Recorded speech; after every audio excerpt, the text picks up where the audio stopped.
Shalom teman-teman, sebelum ibadah mari kita berdoa. Tuhan Yesus, terima kasih untuk berkat-Mu hari ini. Kami mau ibadah, pimpin kami dari awal sampai selesai. Berkati juga kakak-kakak sekolah minggu yang melayani.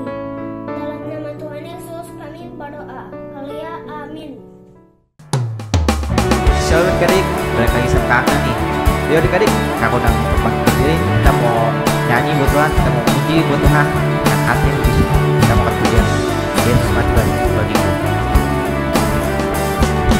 Yesus kau mati di salib, mati untuk selamatkan dunia. Ampuni segala dosaku, kau juru selamat dan Tuhanku. Ubahkanku jadi baru, tolongku hidup bagimu. Ubahkanku jadi baru, tolongku hidup bagimu. Yuk adik-adik, masih semangat kan? Kita mau puji sama Tuhan adik-adik.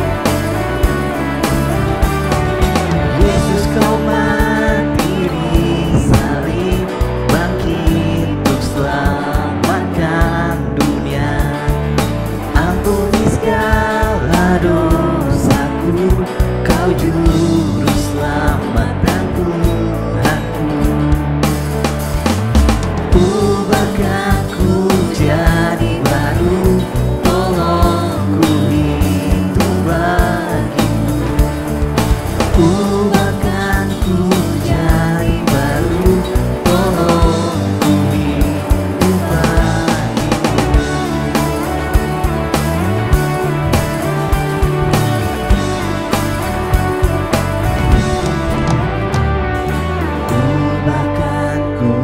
jadi baru, tolongku hidup bagimu. Ubahkanku jadi baru, tolongku hidup bagimu.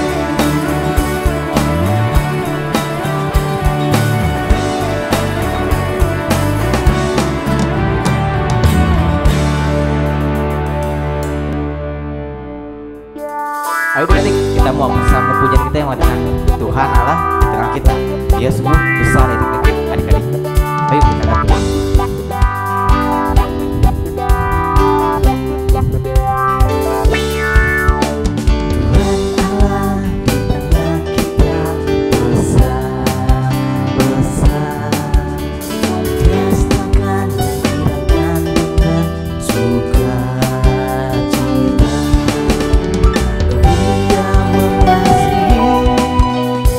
Dan bersuka teriak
lagi adik-adik dengan hati yang lebih sungguh, dengan pikiran yang fokus pada Tuhan. Mulut kecil ini akan melakukan perkara yang besar. Tangan kecil ini, kaki kecil ini akan melakukan perkara yang besar, yang tak pernah dibayangkan, yang tak pernah timbul dalam hatimu. Sebab itulah yang Dia kerjakan bagi orang yang percaya padanya, yang tak pernah dibayangkan, yang tak pernah timbul dalam hatimu. Sebab itulah yang Dia kerjakan bagi orang yang percaya padanya, bagi orang yang percaya padanya.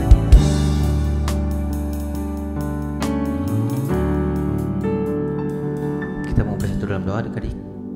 Tuhan Yesus, terima kasih untuk waktu yang sudah Kau berikan pada kami, di mana kami boleh memuji nama-Mu dan memuliakan nama-Mu. Sebentar kami akan memulai ibadah kami dan kami mau mendengarkan firman-Mu. Biar Kau berkati kakak kami yang akan sharing, biar apa yang boleh di-sharingkan oleh kakak kami boleh kami lakukan di dalam kehidupan kami. Terima kasih Tuhan.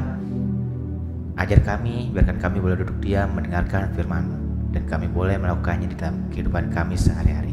Makasih Tuhan, hanya di dalam nama Tuhan Yesus Kristus kami telah berdoa dan mengucap syukur. Amin. Pagi, halo adik-adik, apa kabarnya? Kakak yakin adik-adik semuanya sehat-sehat di rumah dan masih semangat untuk ibadah sekolah minggu walaupun secara online. Nah, pagi ini kakak ingin membagikan firman Tuhan buat adik-adik. Firman Tuhannya di mana Yesus sebagai Tuhan dan sebagai manusia pun Dia pun mengalami yang namanya dicobai, digodain. Apa sih Kak dicobain? Apa digodain? Ya misalkan contohnya seperti ini nih. Kalau waktu kalian misalkan ingin belajar, terus teman kalian ngajakin, yuk main Roblox atau main Mobile Legend. Nah itu digodain tuh. Kalau kalian mau main, berarti kalian tergoda. Ataupun kalau misalkan kalian enggak, aku mau belajar. Nah, kalian lewatin saat-saat digodain oleh teman-teman kalian. Itu contoh simpelnya adik-adik. Jadi waktu kita digodain itu kita diajak untuk berbuat sesuatu yang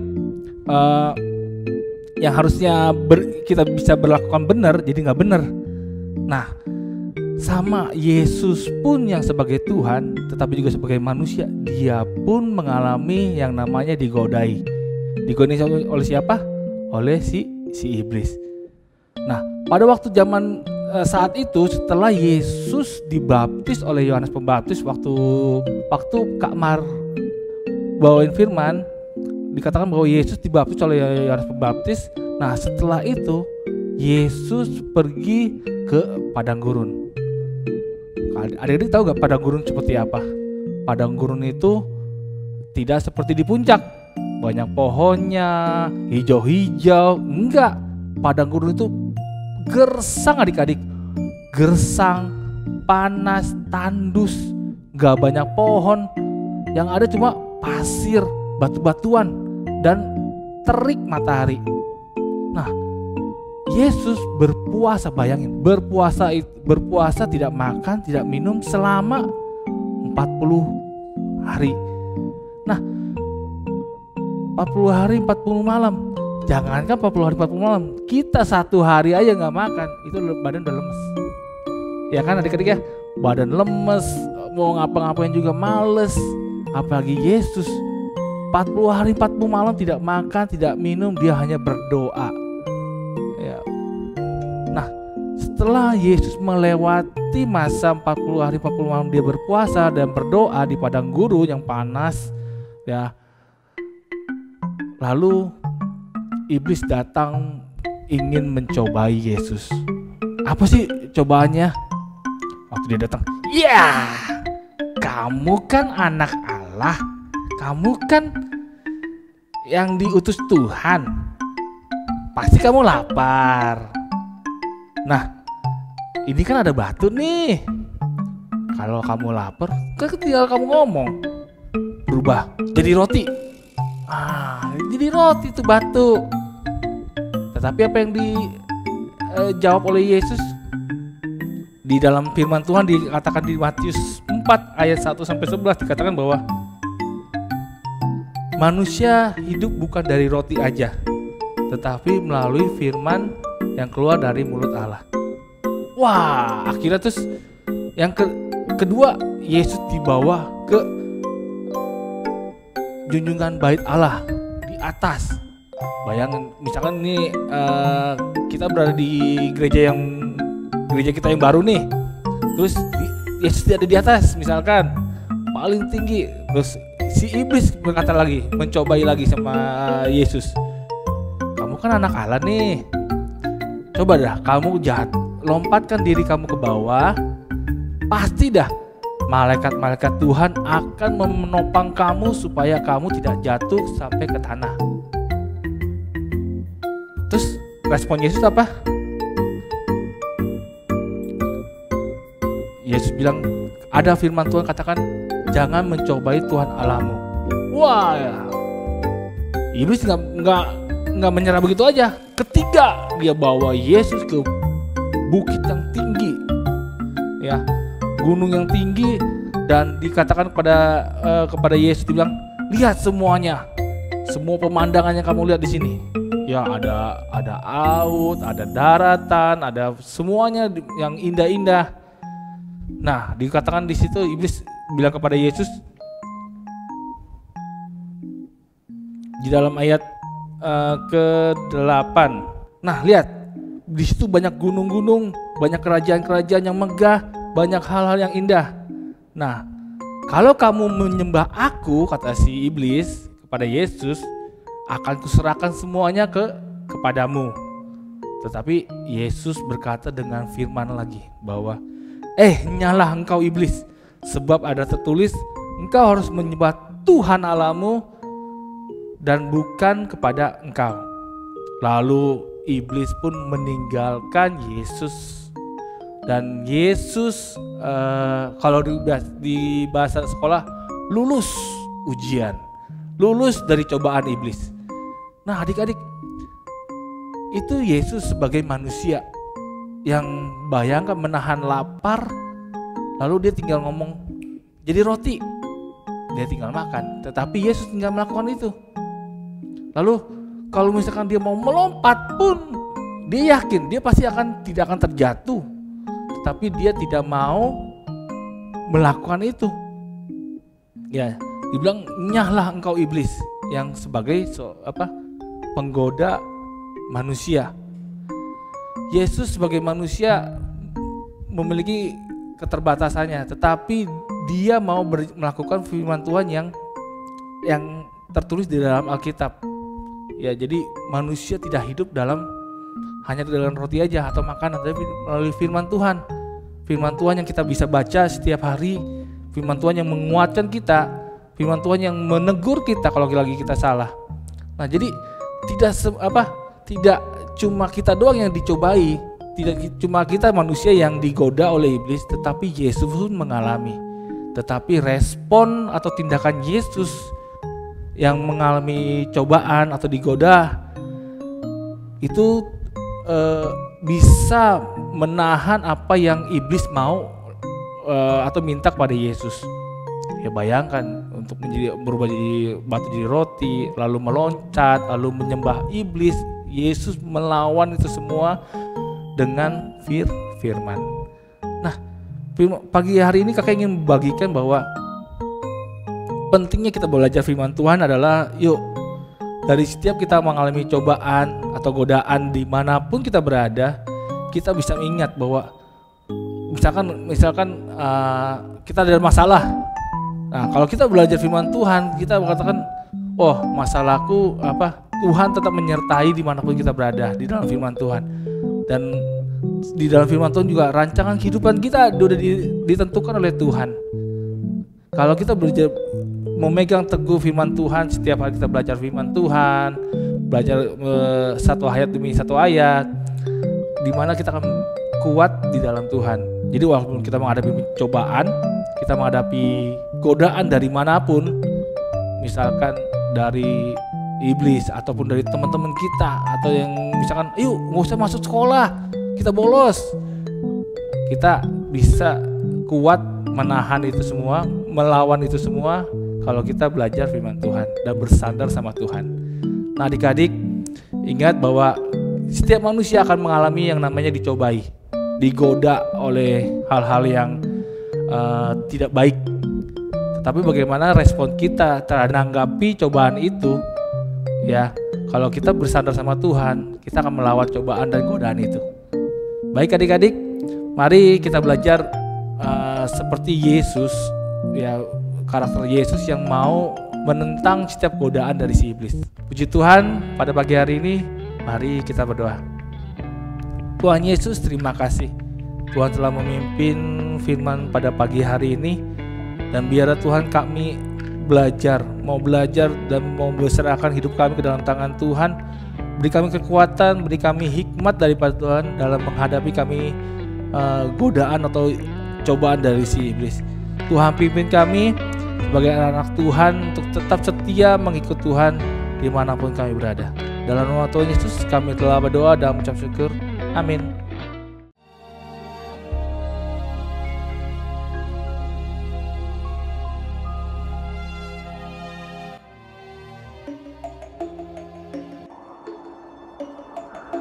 Maka Yesus dibawa oleh Roh ke padang gurun untuk dicobai iblis.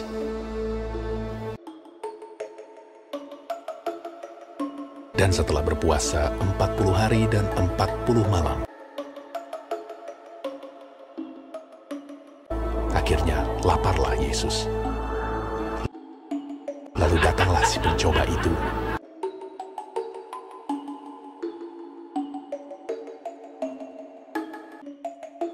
dan berkata kepadanya, "Jika engkau anak Allah, perintahkanlah supaya batu-batu ini menjadi roti."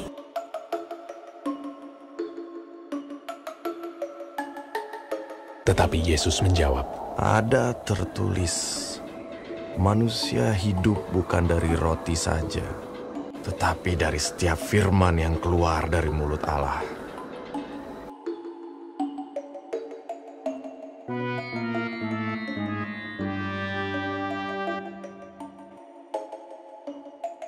Kemudian iblis membawanya ke kota suci dan menempatkan dia di bubungan bait Allah. Lalu berkata kepadanya, "Jika engkau anak Allah, jatuhkanlah dirimu ke bawah, sebab ada tertulis mengenai engkau, Ia akan memerintahkan malaikat-malaikatnya, dan mereka akan menatang engkau di atas tangannya, supaya kakimu jangan terantuk kepada batu." Yesus berkata kepadanya, Ada pula tertulis, janganlah engkau mencobai Tuhan Allahmu.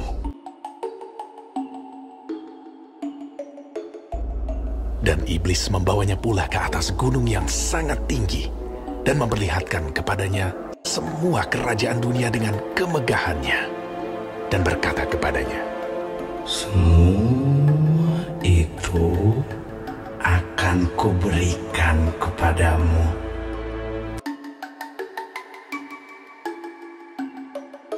jika engkau sujud menyembah Aku."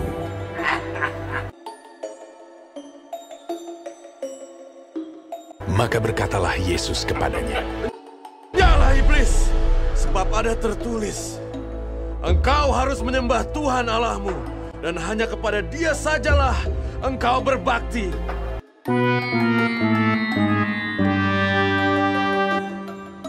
Lalu iblis meninggalkan dia. Dan lihatlah, malaikat-malaikat datang melayani Yesus.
Oke adik-adik, nah balik lagi sama Kakak Rai. Hari ini kita mau bikin prakarya. Nah tadi kan kita udah dengar cerita nih tentang pencobaan di padang gurun. Jadi waktu itu Tuhan Yesus mengalami pencobaan di padang gurun. Ada berapa pencobaan? Ada 3 pencobaan yang Yesus alami. Nah sekarang kita mau bikin prakarya, masih berhubungan dengan pencobaan di padang gurun. Ya, nah sekarang Kakak mau kasih lihat adik-adik bahan-bahan yang adik-adik perluin ya untuk bikin prakarya. Yang pertama kita perlu karton. Ya, kita perlu karton. Terus kita perlu juga gunting. Kita perlu gunting, terus kita perlu double tip. Atau kalau kalian punya lem kertas juga boleh. Double tip, solatip, lem, apa aja. Yang penting bisa buat nempel. Ya, terus kita perlu spidol, pensil warna, ya pokoknya yang ada warna-warnanya boleh adik-adik ambil dipakai. Nah nanti juga kakak akan kirimin ke grup gambar-gambar yang harus adik-adik print. Boleh adik-adik print, boleh juga kalau adik-adik bisa gambarnya bagus, boleh juga adik-adik gambar sendiri, tulis sendiri ya. Oke, nah sekarang kita mau mulai bikin prakaryanya. Nah oke adik-adik, nah pertama kita mau buka, kita mau ambil karton ya. Adik-adik boleh ukur kartonnya nanti ukurannya, gak usah gede-gede, ukur aja sekitar panjangnya sekitar 30 cm, panjangnya 30 cm, lebarnya 10 cm boleh ya. Ini kakak nggak ukur, kakak nggak pakai penggaris, jadi kakak langsung lipat aja. Nanti bisa kalian gunting. Nah, adik-adik boleh minta tolong sama mama atau papanya untuk gunting.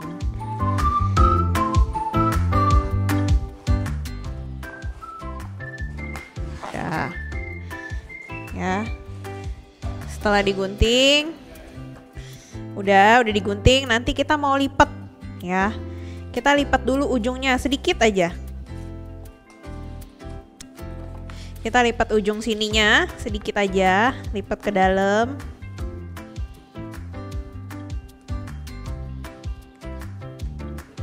Sudah. Kalau udah kita mau lipat lagi supaya dia membentuk segitiga.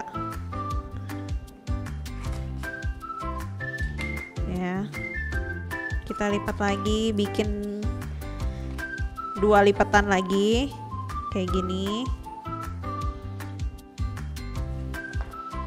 Nah, jadi ada 1, ada 2 kita lipat buat nanti kita tempel. Oke, nanti jadi bentuknya segitiga seperti ini ya. Nah, sekarang kita lem dulu deh, lem ujungnya sebelah sini kita mau pakein double tip. Karena kakak punyanya double tip, jadi kita pakai double tip aja ya. Kalau adik-adik punya selotip atau punya lem, boleh juga dipakai kalau nggak ada double tip.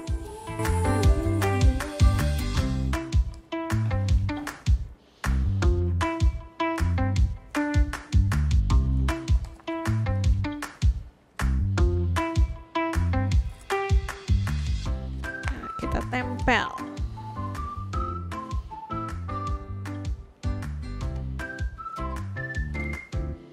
Nah, nanti jadinya segitiga.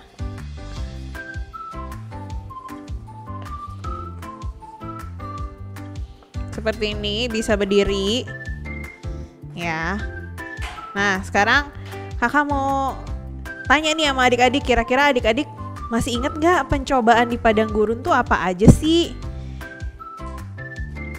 Yang pertama, Tuhan mengalami pencobaan apa? Yang pertama, Tuhan mengalami pencobaan, yaitu iblis meminta Yesus untuk mengubah batu menjadi roti. Nah, di sini kakak ada gambar roti, ya.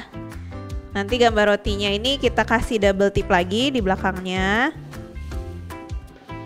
Gak usah banyak-banyak, dikit aja.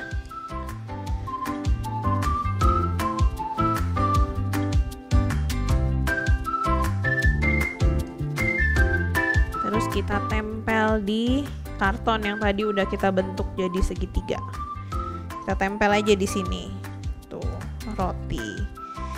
Nah, waktu iblis mencobai Yesus, waktu iblis suruh Yesus mengubah batu menjadi roti, Tuhan Yesus bilang apa? Nah, di sini ada tulisannya. Tuhan Yesus jawab, manusia hidup bukan dari roti saja, melainkan dari setiap firman yang keluar dari mulut Allah. Ini kita tempel juga. Kita kasih double tip. Kita tempel di bawah rotinya tadi.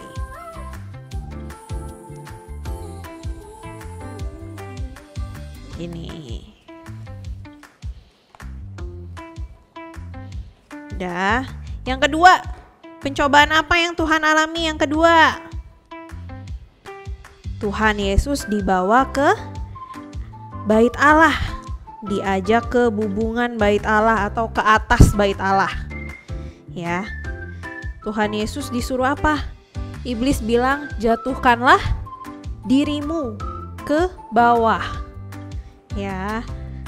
Karena kalau Tuhan menjatuhkan diri, iblis bilang, malaikat-malaikat Tuhan pasti menolong.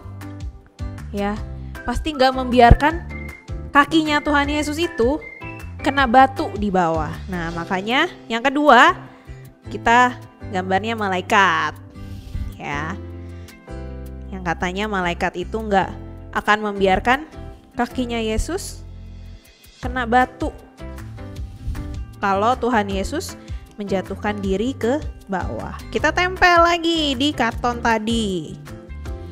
Nah, setelah iblis mencobai Yesus, dia bilang apa? Yesus bilang, janganlah engkau mencobai Tuhan Allahmu.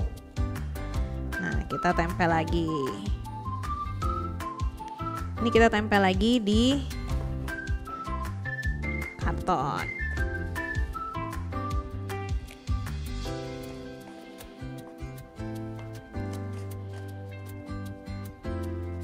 Nah, sekarang masuk ke pencobaan yang ketiga.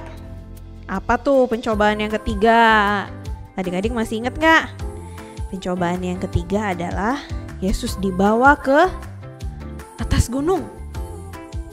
Yesus dibawa ke atas gunung, terus iblis bilang, saya akan memberikan seluruh kerajaan yang ada di dunia beserta kemegahannya. Ya. Kalau Yesus mau menyembah siapa? Mau menyembah iblis. Nah, itu pencobaan yang ketiga. Makanya pencobaan yang ketiga lambangnya adalah mahkota. Karena Tuhan Yesus mau dikasih kerajaan nih. Mau dikasih seluruh dunia supaya kalau Yesus mau menyembah iblis. Ya. Tapi Yesus bilang apa? Yesus bilang, engkau harus menyembah Tuhan Allahmu. Dan hanya kepada kepada Dia sajalah engkau berbakti, kata Yesus. Nah, kita tempel lagi nih tulisannya di bawah mahkota. Dah. Ya, udah jadi deh.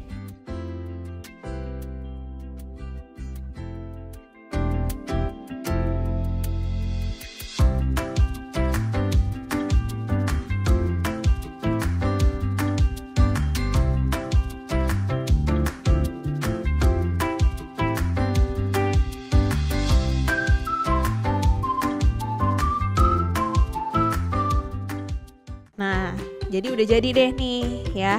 Ini bisa kalian pajang, taruh di kamar buat pajangan supaya kalian ingat juga pencobaan di padang gurun tuh gimana ya. Pencobaan apa aja yang dialamin sama Tuhan Yesus gitu kan. Nah, jadi terus gimana Tuhan Yesus menjawab, gimana Tuhan Yesus ngasih tahu iblis kalau Allah Bapa itu jauh lebih besar daripada iblis ya. Nah, nanti untuk gambar-gambarnya mahkota, roti, malaikat, terus nanti tulis-tulisannya adik-adik boleh print, nanti kakak akan share di grup WhatsApp, nanti adik-adik boleh print ya. Atau kalau adik-adik mau gambar sendiri, mau tulis sendiri itu juga lebih bagus ya. Oke, udah prakarya kita sampai sini aja. Oke adik-adik, nah prakaryanya yang tadi adik-adik udah bikin boleh ya dikirim ke grup WhatsApp sekolah minggu. Jadi kakak-kakaknya bisa lihat nih adik-adik udah pada bikin prakarya nggak? Prakarya adik-adik kayak gimana sih hasilnya gitu ya. Nah kemudian kakak juga mau kasih pengumuman mulai bulan Februari komselnya udah mulai berjalan ya. Setelah kemarin 2 bulan kemarin kita nggak komsel. Nah sekarang mulai bulan Februari kita mulai komsel lagi nih adik-adik. Tapi jadwalnya masih seperti biasa ya. Masih 1 kali dalam sebulan yaitu di minggu kedua. Nanti jadwalnya akan dikirim melalui WhatsApp group. Nah gitu aja. Nah kemudian juga buat adik-adik yang punya kesaksian nih tentang bagaimana baiknya Tuhan dalam hidup adik-adik, boleh juga kalau ada video atau mungkin boleh ditulis, boleh dikirim ke grup Abi juga atau kirim ke kakak-kakak kelasnya supaya nanti bisa dibaca atau bisa ditampilin mungkin di video di ibadah online berikutnya gitu. Oke. Satu lagi buat adik-adik yang ulang tahun di bulan Januari. Kakak mau ucapin selamat ulang tahun, panjang umur, semoga adik-adik jadi anak-anak yang pintar, yang mengasihi orang tua, juga mengasihi Tuhan. Nah, sekarang kita mau tutup ibadah kita. Ibadah kita sudah selesai, kita mau berdoa. Yuk, tutup matanya, lipat tangannya, kita mau berdoa. Tuhan Yesus, terima kasih buat pagi hari ini kami masih boleh bernyanyi, kami masih boleh menari, kami juga masih boleh mendengarkan firman-Mu Tuhan. Tuhan juga berkati adik-adik yang berulang tahun selama bulan Januari ini Tuhan. Biar dengan umur mereka yang bertambah, biarlah mereka juga makin mencintai Tuhan, makin mencintai keluarga, makin mencintai orang-orang di sekitar. Terima kasih Bapa. Sebentar kami mau kembali melakukan aktivitas kami masing-masing. Kiranya Tuhan pimpin, Tuhan lindungi, Tuhan jagai kami. Terima kasih Bapa, terima kasih Yesus. Kami sudah berdoa dan mengucap syukur. Haleluya. Amin.